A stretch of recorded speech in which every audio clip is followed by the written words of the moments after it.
Hey guys, welcome back to another video. I'm going to be showing my spice cabinet some love, giving it some TLC and organization. Hopefully these tips and ideas can help you organize your cabinets. As always, if you like this video, hit the like button and don't forget to subscribe. Some of you are probably like, oh, okay, not that bad.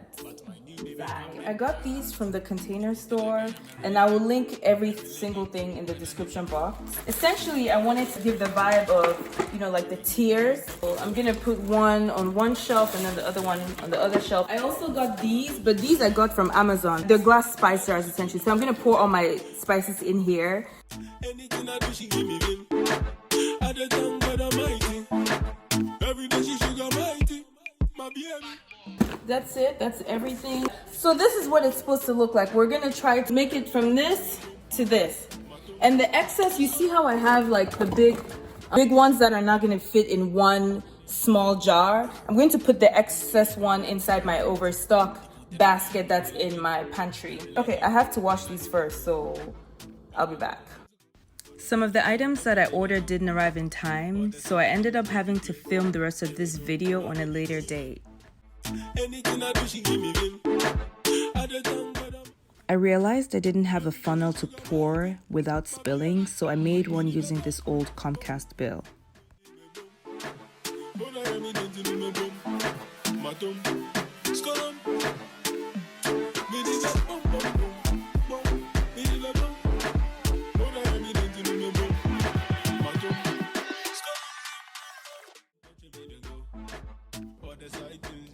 Everything I have lined up accordingly.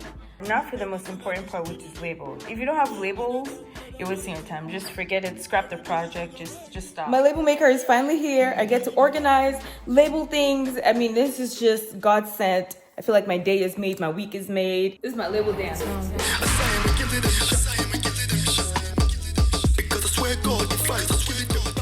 Something like that. I ordered this from Amazon.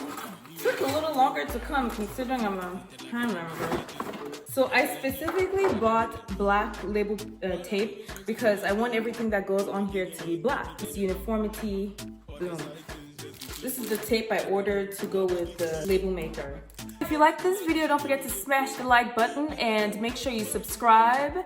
I'll be right back once I read the instructions and figure out how this thing works. By the way, my sweatshirt is from Worth the Wahala. Which means worth the trouble, I'm worth the trouble, okay? My friend Boyle makes them, so if you want to get some, hit her up. Comes with the matching pants, Worth the Wahala pants. The first thing I have is the garlic, and I've just typed in garlic on my label maker.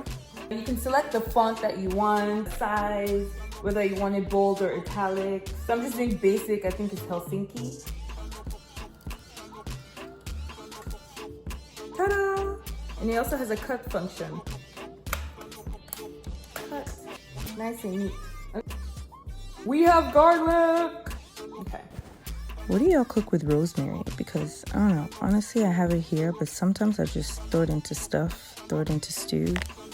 Big rosemary or the smaller font rosemary? I love the label tape. It sticks on nicely, and if you make a mistake, you can take it off and it doesn't leave behind residue, which is great. My only problem is that the cut function only lets you cut after it prints out about 4 inches of paper. Only found that out after I began sticking. But what if I only want 2 inches of paper? There's no way to cut it off prematurely without making it look choppy, so I didn't like that. This is what my cupboard looks like. I went ahead and organized it while waiting for my label maker to be delivered. I got some liners as well just to protect, you know, the wood. And it also makes everything look even. Put my Tupperware containers. These are all glass Tupperware containers. And just as a rule of thumb for organization, if your Tupperware containers don't match, you don't have Tupperware containers. Just go ahead and put it in the trash. Just do it now.